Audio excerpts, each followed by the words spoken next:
বিশেষ করে 2500 টাকার যে নারী প্রধানকে দেওয়া হয়েছে, সেই নারী প্রধানের হাতে একটা অর্থনৈতিক শক্তি কিন্তু আপনার হাতে আছে। এখন আপনার স্বামীর পেছনে দৌড়াতে হবে না, ছেলের পিছনে দৌড়াতে হবে না, মেয়ের পিছনে দৌড়াতে হবে না।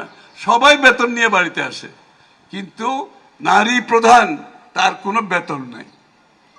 সরকার সিদ্ধান্ত নিয়েছে এই নারী প্রধানকে ক্ষমতায়ন করতে হবে।